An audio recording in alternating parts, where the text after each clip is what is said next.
All right, so we pick up. We started last week.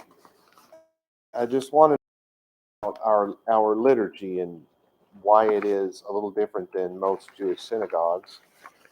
One of the things that happened along the way in Judaism is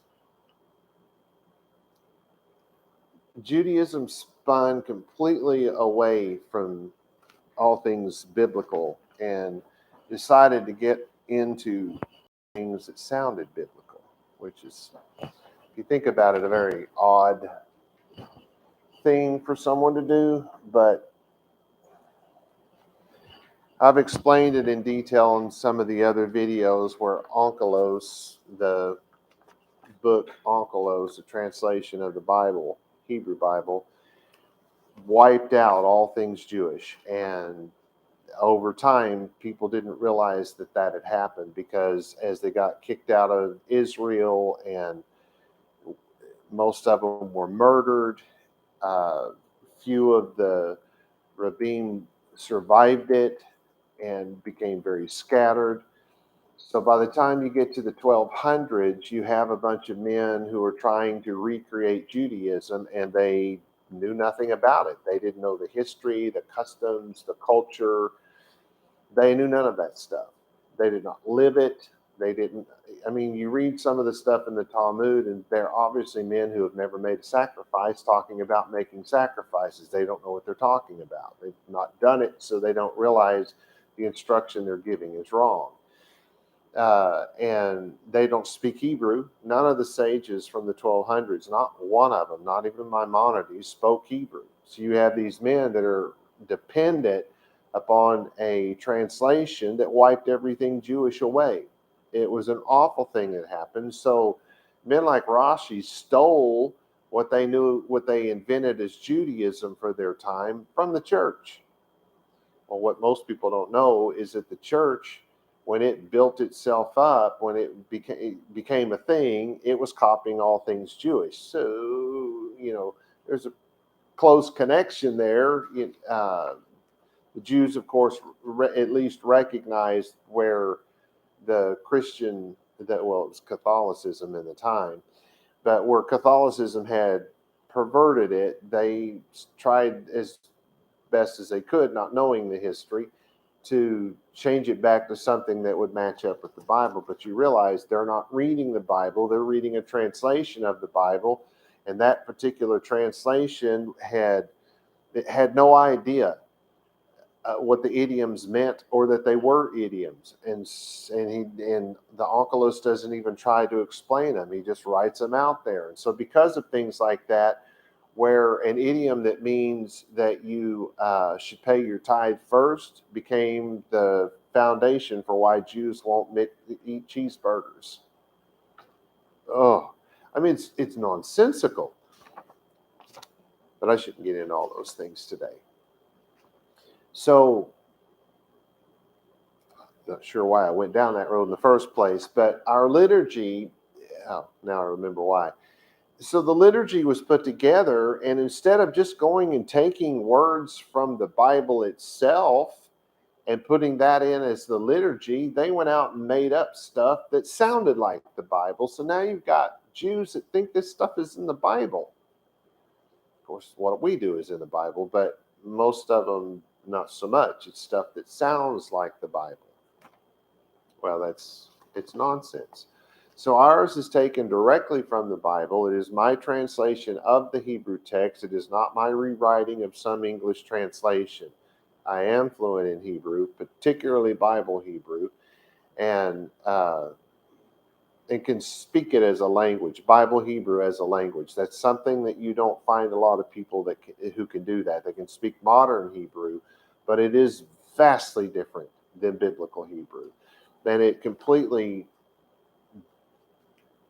does not recognize the fact that the Bible was idiomatic. The language, the Hebrew language was idiomatic. Now, that took 20 years of study to figure that out.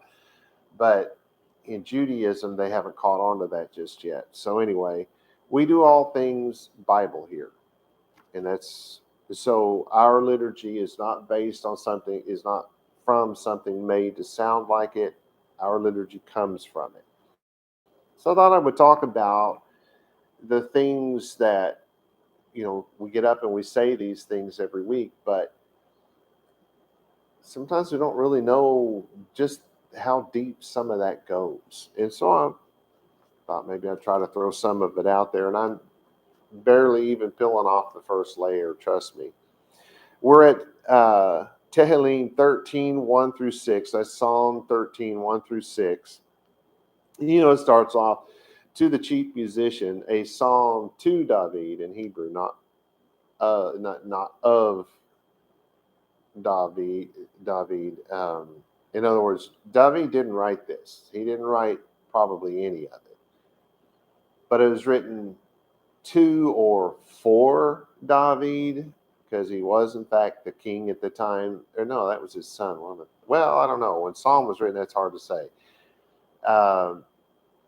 Probably while he was the king is probably why it says it's for David, because it's for the king, right? It was not written by David. That's nonsense. How long will you forget me, Yahweh? And just in case, we have new people listening in every week, and so I don't know what these new people know. Most of them don't even show up in our feed. They're showing up. They're tuning in some other way. I don't really know how they're getting to this YouTube channel, and we don't see them, but we see the results of, 50 people came in this week and 60 people came in that week. And we know from the statistics that YouTube has given us that people are doing this. We're just not seeing them. So I don't know what they know. And there are Jews out there that will just get really red-faced angry at you if you pronounce the name of God. Oh my God. Really? The Bible, the Hebrew Bible, tells us to say his name. It's written, his name is written in there, 7,000 or 8,000 times, and that's only the part of the Bible that we actually have. Half of it's missing. So what do we got? 16 to 20,000 times they wrote the name of God. And according to the Bible that we do have, the foreign kings and foreign slaves pronounced his name. And now, because of the Dark Ages and these sages who didn't even speak the Hebrew language, they decided, oh, well, God's name is so holy, we just can't speak it, and only the high priest can speak it. Really? Where's that in the Bible? That it just irks me. How long would your spouse stay with you if you refuse to call them by their name? I mean, seriously, does that show any understanding of what love is and what relationship is? So anyway, we say it because it's nonsensical and it is not a sin, and God never said any such thing. So anyway, how long will you forget me, Yahweh? Forever? How long will your face be hidden from me? Well, probably until you turn around and face him. I'll just help myself out there. That's what he's actually saying. It's a writing style. It's certainly poetic, but it's a writing style. He's trying to say God does not turn his back on anybody. I was accused of turning my back on somebody just this week. No, I didn't. That person just decided, because I said that I didn't want to hear a certain thing coming from that person, that meant that I didn't want to hear anything coming from that person. No, that's not what I said. I said I didn't want to hear that stuff. So I got accused, right? Well, see, that's what we're doing to God. Is like, how long are you going to forgive me? And then this is the same guy that before it's over with says that God watches us morning and night. Right? It's called compare and contrast. It's a writing style, and it was very popular because this is kind of a poking fun at the times when we get all turned inward instead of upward. We turn inward and all, woe is me, nobody loves me, not even God. How long will you forget me? David was not, or whoever wrote this, was not bipolar. I heard a lady preacher say that one time. Oh my goodness, Lord Almighty. No, it's a writing style. It's called comparison contrast. So he's basically poking fun at himself and others when we get this way. Woe is me, poor pitiful me. Everybody hates me. Everybody's out to get me. No, you're the problem. And certainly when we're talking about God, God is never the problem. And you're just going to have to accept that at some point. God is never the problem, right? And that's what he's saying here. God is not the problem. So until you kind of turn around, how long will grief daily be the counsel of my soul? Well, as long as you keep counseling with grief, it's pretty much going to be the counsel of your soul. How long will my enemies rise up against me? Well, it kind of depends on where you are and what time and place you're in and all kinds of things. But the truth is, your enemy will always be rising against you. You just may not be there to be risen against at particular times in your lives, but your enemy is always going to be against you, right? Consider my afflictions, Yahweh my God. Make my eyes to shine, lest I sleep with the dead. Please don't let me die. Lest my enemies say I have prevailed over him. And remember, biblical Hebrew is written in the masculine, so if you're a woman, you can say her. That's why I say him/her, if you notice in the liturgy, because this isn't just for men. And my adversaries rejoice, for I am shaken. And then here's the funny part. But in your mercy, I trust. That don't sound like somebody who's trusting in God's mercy, if you ask me. My heart rejoices in your salvation. This does not sound like a person who is rejoicing in your salvation. I will sing to Yahweh, for he has recompensed me. And this does not sound like somebody who, right? Because it's a comparison contrast. You can either think about how awful everything is around you and how terrible life is and blah, blah, blah. Or you can trust in God. So what's he saying? He's saying, this guy, how long is your face turned from me? How long will grief daily be the soul? You know what? It's because you don't trust God. That's exactly what he's saying. My heart rejoices in your salvation. You know what? You're not rejoicing in God's salvation. I will sing to Yahweh, for he has recompensed me. You know what? You haven't been recompensed because you haven't been singing to Yahweh. That's what comparison contrast does. All right. That's the way you should be looking at the whole entire book of Psalms. It's almost all written in that. In fact, it may all be, but I think at least most of it. So then we have a song of forgiveness that comes up in Tehillim 130, 1 through 8, or Psalm 130, verses 1 through 8. A song of degrees. And it does mean that. It's like, think of it as a staircase.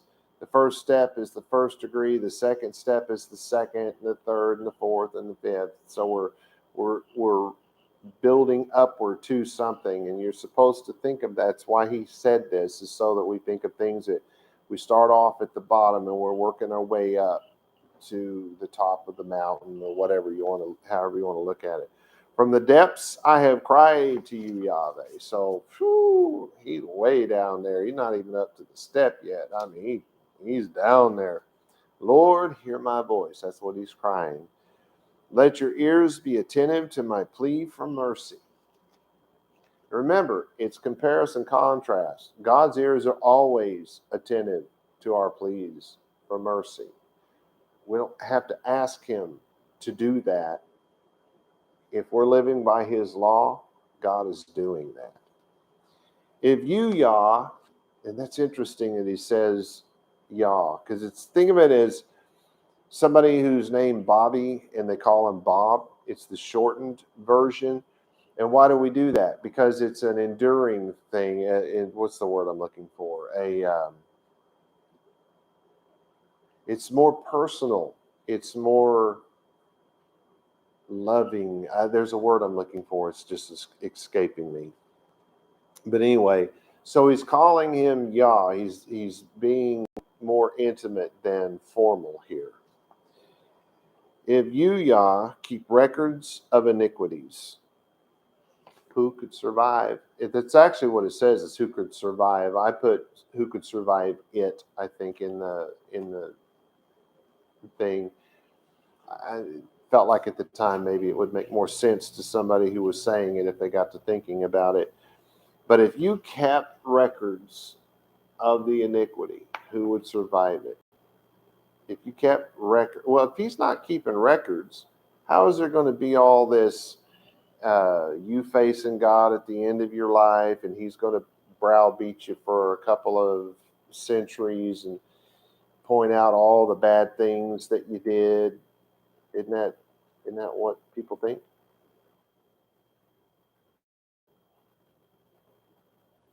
Is there a record? Of course there is. You keep records, who could survive it? Why wouldn't you survive it? Well, because if you live according to God's law and God makes the sacrifice and pays your price, then you have a covering. What you did never goes away, ever. That's not going to happen. It's nonsensical to think that that's even a Moshe to this very day is still a murderer. You know, the guy Moses, he killed a man, just murderized him, just because he felt like it, I guess. I don't really know why he did it. He just did. He's still to this day a murderer. Is he in trouble for it? No. Why? Because there was a sacrifice, and that sacrifice covers that over. And if it weren't for that, who would have survived? Moshe wouldn't have. David did the same thing. He got another man's wife pregnant. So there you have adultery. And then he sent the man to the front of the lines to get him killed, which happened. So now he's a murderer, right? And to this day, he's both an adulterer, he was definitely a womanizer, and he was a murderer. And there is. I mean, that's not going to go away. But those sins and those transgressions and those iniquities, if God happens to pay the price, because we're never going to be able to do anything to pay that price, right? I'm just throwing that out there for food for thought. I think I went back the wrong direction. No, that's the right one. From the depths I've cried to you, Lord, hear my voice. If you keep records, who could survive it? But with you, there is forgiveness, so that you will be held in awe. Isn't that incredible? He's literally saying that that forgiveness exists, and because of that existence of forgiveness, God will always be held in awe. Do you think that the moment that Moshe stepped into the presence of God, in heaven, not here on earth, that he wasn't awestruck at the fact that after all that he had done, God still loved him enough to forgive him, to pay that price for that forgiveness? David certainly would have felt that way. I don't know anybody who wouldn't, but that's what's being said. I wait for Yahweh, my soul waits, and in his words I have hope. I wait. I wait. You guys know what the word... Okay. They that wait upon the Lord shall renew their strength, blah, blah, blah. You know the words, right? They wait. So I'm going to sit here on my bohawkus and I'm going to wait on God. I'm not doing nothing until God does something. Does that sound right to you? Well, let me be the first to tell you that's not right.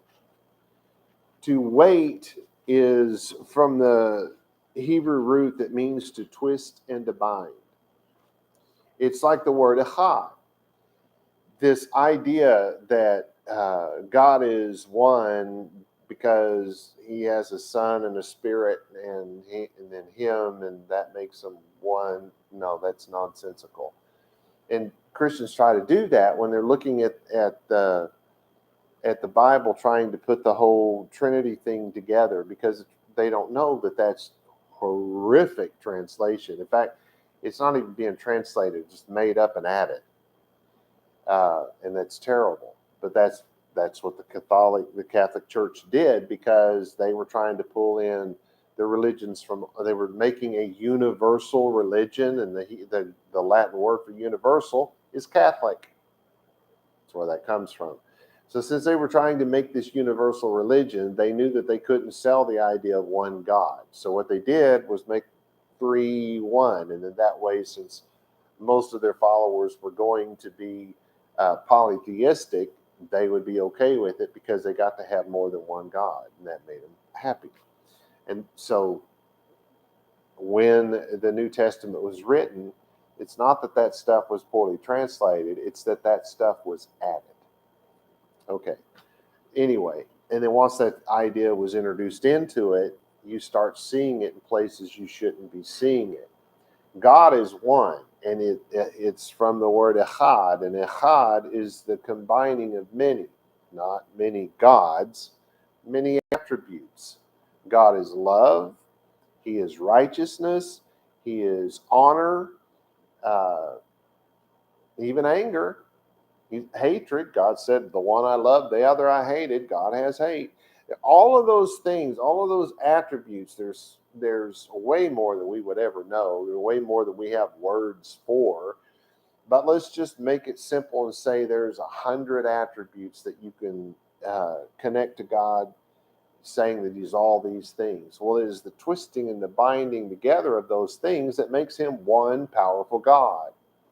Because if all you are is a God that has a smiley face, you're just an idol. You're not.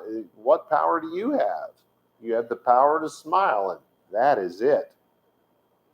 But if you have eyes to see and ears to hear, and a heart to feel, and all that kind of stuff, and you have the righteousness and the holiness, and you see what I'm saying? That's what makes our God so incredibly powerful, when everybody else's God only has one attribute.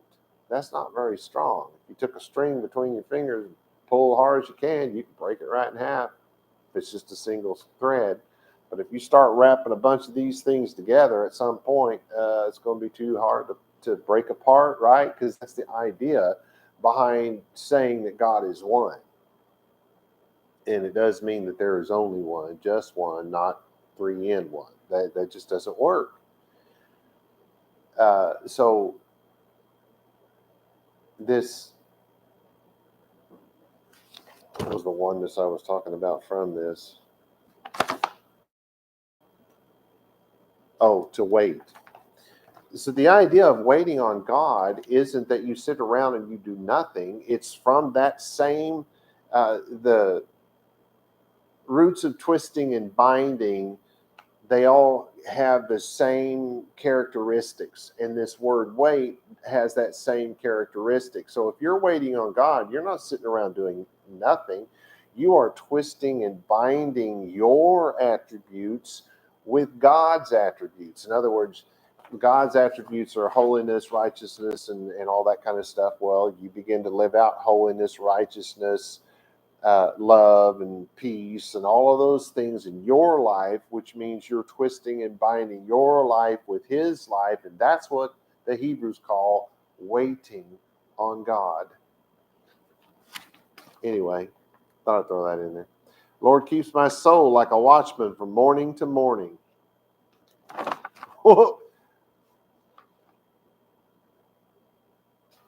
What was it in the other one that I said something?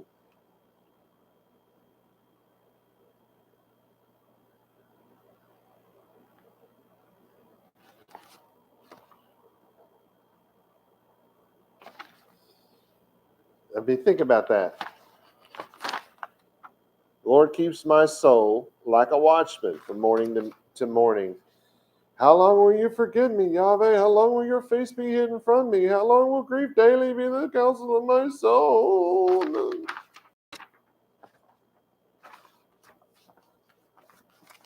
problem as you, because God's like a watchman from morning to morning. From morning to morning. That has two meanings. From morning to morning, from one morning to the next, 24 hours. Morning to morning. Morning to morning, one morning after the next, 7 days a week. Always. There's never a time when he's not a watchman.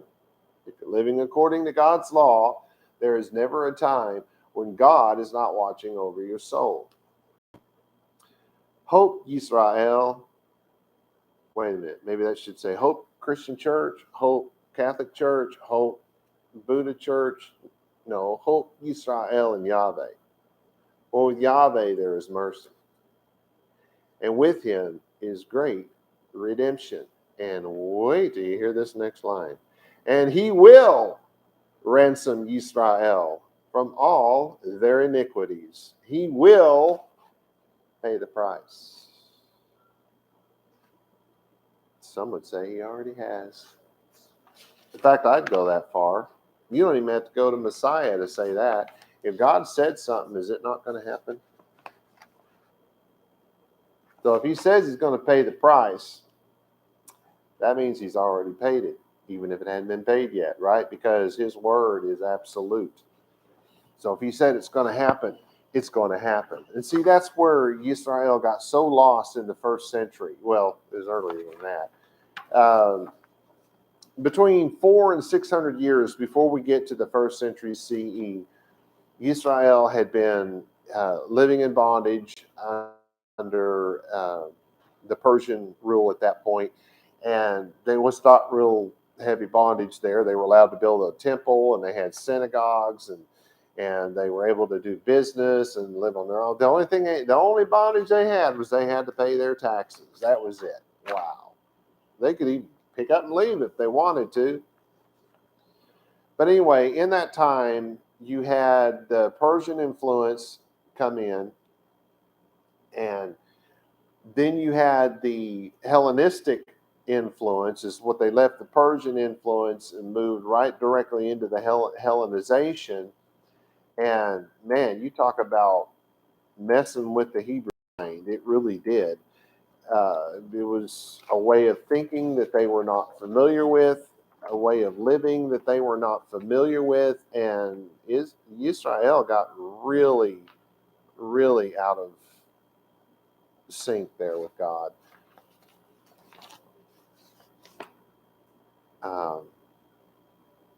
Everything became very literal. Even their language still wasn't literal. It was it was more idiomatic by the time you get to the first century than it had ever been before. Yet their thinking, well, with some, not with all of them, because the ones that were Hasidic and which, by the way, is Pharisaic, and the ones that were Pharisaic, whether you were, all you really had was Pharisaic in the first century BCE to the first century BC. There was nothing but Pharisaic Judaism. So to say that Yeshua was not a Pharisee would be a very incorrect statement. For one thing, when Yochanan, when John the Baptizer, Hamatabio the Baptizer, was talking with a group of Pharisees, he said, there is one, and put a capital 0 there if you believe in Jesus. There is one among you. That's John the Baptist calling Jesus a Pharisee. There is one among you. Because there were nothing but Pharisees in this time period. So these people had become very lost and very literal. And so since the fire was not coming down and consuming the sacrifice, they felt that there was no forgiveness of sin, because that was God's way of letting them know that, biblically speaking, that their sin had been forgiven. And it wasn't happening. And so they got to this place where, why live for God at all? I mean, read the Dead Sea Scrolls, read Josephus and any of the guys that wrote from that time period, they just constantly talked about how nobody lived according to the law, except of course them. Their little group, they were the only ones. More things changed, the more they stayed the same. We for no more. We're the ones going to heaven. Everybody else, no. But that's been going on a long time, right? And so they picked that up, and they weren't bothering to live by the law anymore, because what's the point if there's no forgiveness? Because they had forgotten this one thing. God is a watchman over the souls of his people morning to morning. And their hope in Israel was with Yahweh, because with Yahweh there is forgiveness.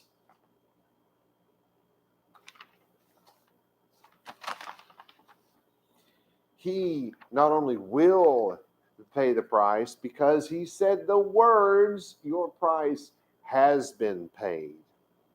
And that's why that Shaul, they call him Paul. That's why he talked about this. He said, look, if we have no forgiveness, we're among men, we're the most miserable, right? I mean, good Lord. It's like, if you don't live according to the Torah, he said, of course, that was wiped out in the translation, but he said, if you didn't live according to the Torah, it doesn't matter if God comes and gives forgiveness 10 million years from now, you're not going to have any forgiveness. Because the whole thing is based on whether you live according to God's law or not. Because if you love him, you will keep his commandments. And his commandments, they're not even hard. At least that's what Yeshua said. They're not even hard. Anyway. Where was I? So you can say he will, or you can say he has. Both of you will be right. Neither of you will be wrong. It doesn't make any difference if you believe that Messiah came or Messiah is to come. If God said there's a Messiah, then there is a Messiah. There will be a Messiah, and there was a Messiah, because Messiah is eternal. Why? Because God is eternal. And God said, I am Yahweh, and beside me there is what? No salvation. There is no Mashiach. He said Mashiach because it's salvation, but that means that he is the salvation. He is the Mashiach. And he's been around a long, long time. So if he is the Mashiach and he said that he will pay the price, that means it has been paid.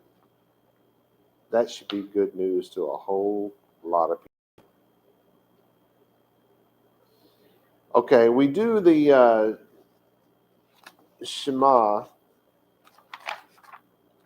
Before I start preaching like a Pentecostal here, that one kind of excited me.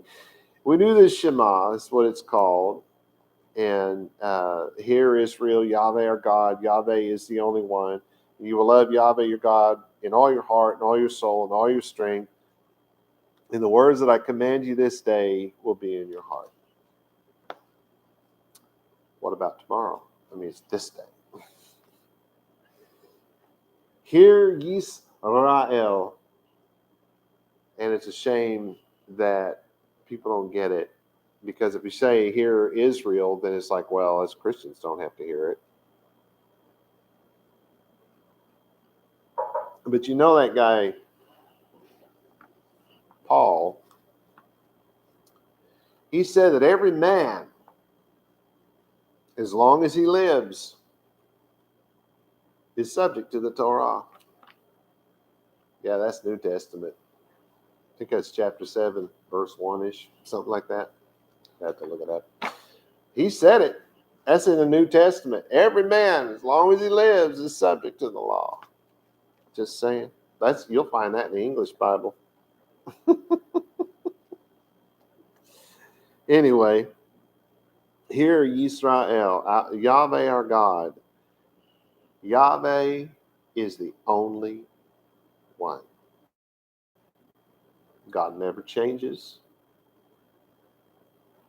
And I'm going to get on some shaky ground here with some people. God has never at any time had a son. Never. He's never had a child. He does not have one now. He has never had one. He will never have one. There is only one God. There is no one for him to have a child with. He did not have a child with Miriam, who is called Mary. God was the child. God was the child. The child was called the vain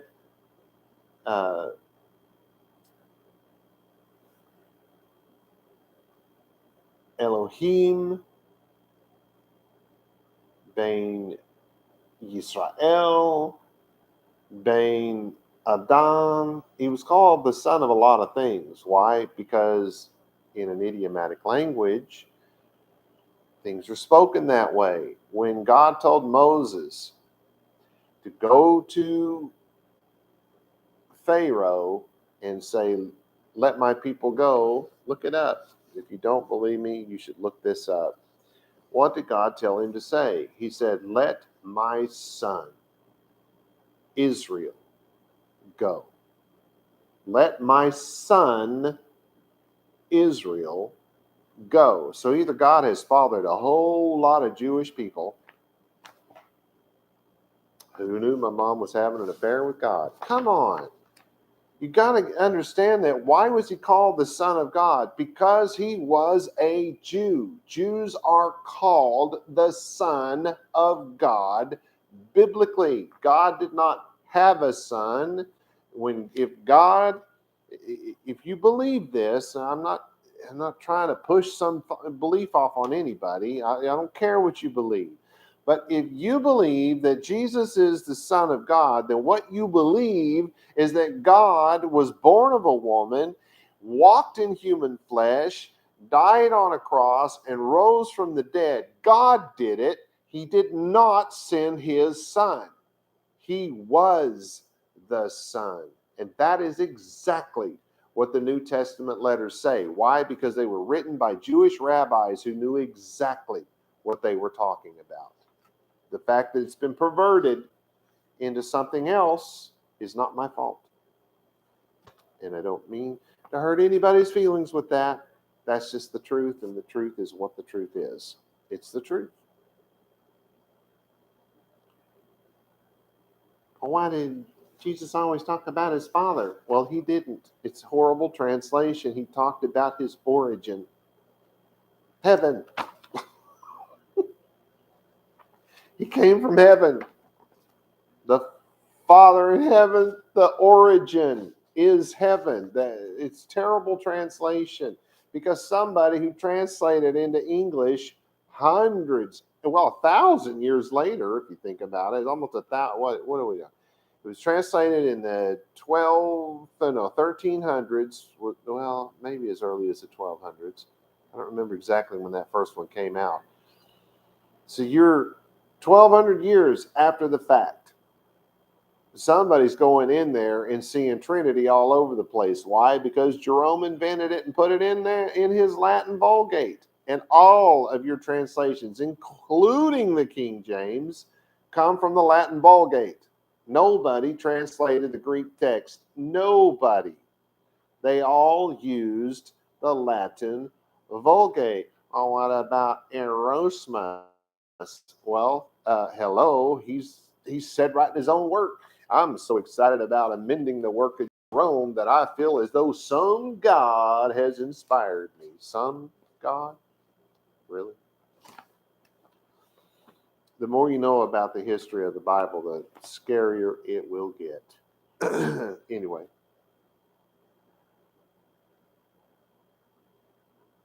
There's only one God, and he is Messiah. Whether he came or not makes no difference. If he came, he's the one that came. If he's to come, he's the one that's to come. If he will ransom Israel, he has ransomed Israel. It's nonsensical not to live out God's law. Because without that, there is no redemption. There is no salvation, no matter who you are or what you believe.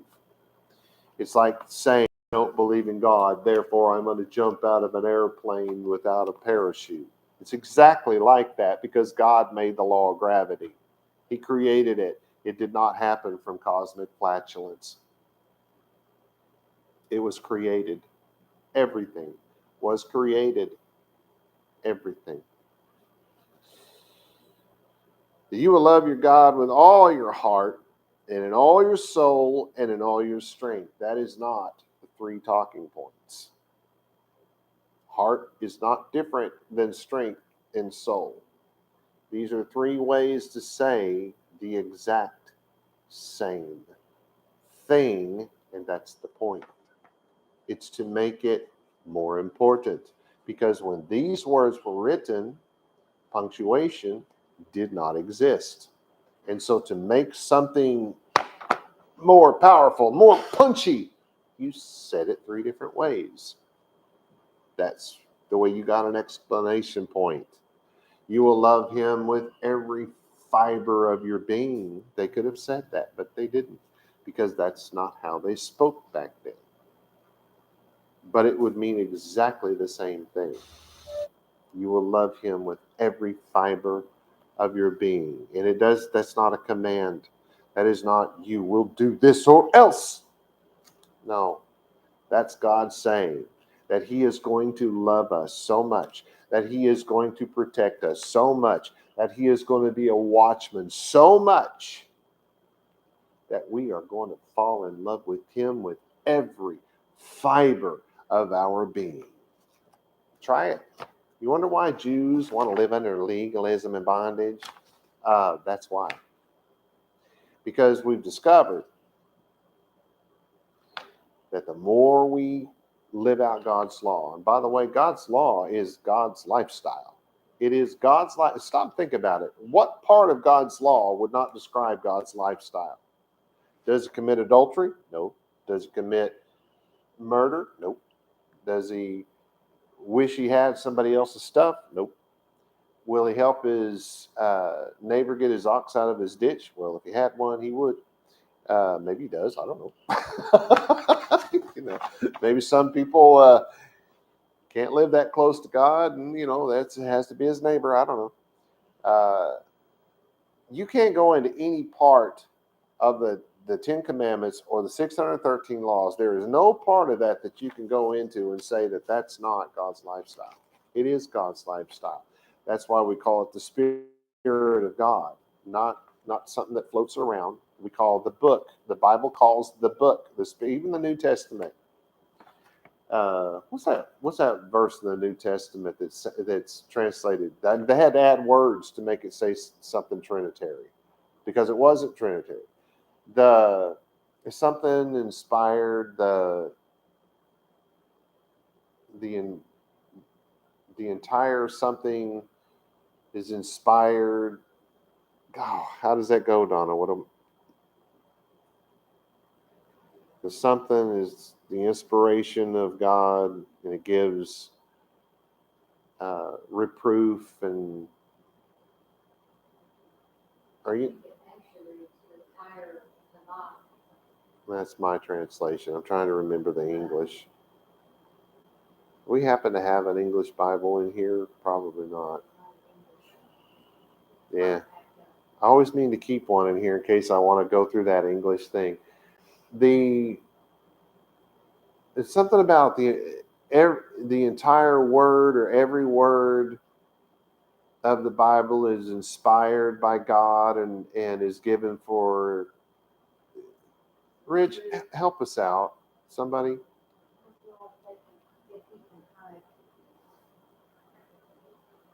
Reproof and correction, and I don't know why I can't think of that.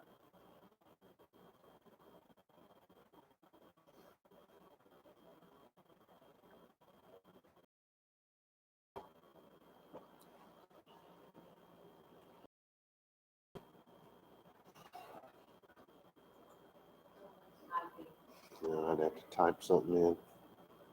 What? No one is typing. No one is typing. Well, good Lord, peeps. Anyway, the verse actually says the entire Tanakh. All scripture is given by inspiration. That's what the English trans and is given. All scripture is given by inspiration. No, it does not say that. The words given by are not in the Greek text. Period. End of story. Take it out. And what do you have? All scripture is the Spirit of God. Just like all scripture is given by. Got a little bit of a delayed reaction there. Not all scripture is given by. Got to take given by out. Those words are simply not there in the Greek text. All scripture is the Spirit of God. But if you add given by, wow. Now you can work on that little Trinity thing. See what I'm, anyway. The words I command you this day will be in your heart. We have to know at that point God had just given them the 613 laws. And all the words I command you this day will be in your heart. How is the law of God, the mode of God on your heart and mind if you don't even know what they are? Because you're so busy living by grace and not by the law. Oh, another horrific translation. You live by grace if you live by the law. You live by the curse if you don't live by the law. That's how it actually works. Anyway. Okay. Now we got, I think, just enough time to finish up the rest of that because this is the most important stuff in the Bible. You shall not avenge or hold a grudge against the children of your people, and you will love your close friend as yourself. I am Yahweh. And remember, that's my translation of the Hebrew text. I don't go by other people's translations. I just don't trust dead people, basically. And I certainly don't trust modern translators. You shall not avenge or hold a grudge against the children of your people. Wow. You will not take revenge. That's what they're saying. You're not going to take revenge on somebody, and you're not going to hold a grudge against the children of your people. That leaves the door wide open to you can avenge someone or something that is not connected to the children of your people. And you can hold a grudge against someone or something that is not connected with the children of your people. Because a house will fall. Right? Their half. A house divided against itself will fall. Mark God's words, it will fall. So that's not a good idea. Let's not go there, okay? Even if we put a fence right down the middle, nope, it is not going to work. A house divided against itself will fall. You do not avenge the children of your people. You don't hold a grudge against the children of your people, because a house divided against itself will fall. If you do these things, you will go down with that house. You're knocking the pillars right out from under it, and you're standing under the roof. And you will love your close friend as yourself. He ain't heavy. He's my brother. Oh, he's really heavy. Try to pick him up, dude. Oh my gosh. Another one of those things that because of, I don't know, progressive thinking or whatever, modern, godless thinking, we now had to take care of everybody, not our brother, everybody. But you know what? If Jews take care of Jews, Italians take care of Russians, everybody will be taken care of. Yeah, you can break it down into smaller groups. If Baptists take care of Baptists and Pentecostals take care of Pentecostals and whatever. I mean, if everybody will take care of that group that they're with, nobody will need to be taken care of. But no, we had to make this We had to put this burden on our shoulders. It's so big and so unbelievably impossible to bear that nobody even's trying anymore at this point, right? Oh, no. And people are still trying. But no, it's supposed to be your close friend. This wasn't that I'm responsible for the non-Jew living over here and the non-Jew living over there. No, we're responsible for the Jews because we're Jews. If you say, well, I'm not a Jew, well, who are you then? Be responsible for those people. And if everybody would do that, like God said, nobody would need any help. There would be no shortages. There's always going to be a little help here and there. Help them. They're in your group. If they're not in your group, don't worry about it. That's how people get killed on the side of a highway. They think they have to take care of their brothers, so they see some hitchhiker and pick him up. Turns out to be Jeffrey Dahmer or something. Good Lord.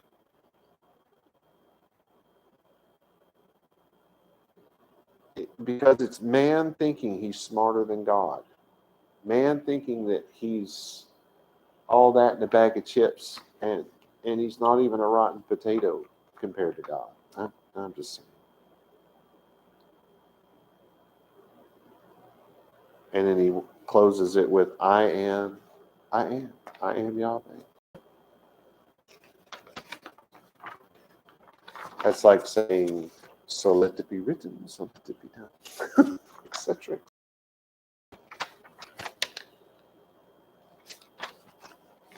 That's all the time we have. And that gets us through our liturgy. I hope that it has been fun. Shalom, shalom, y'all.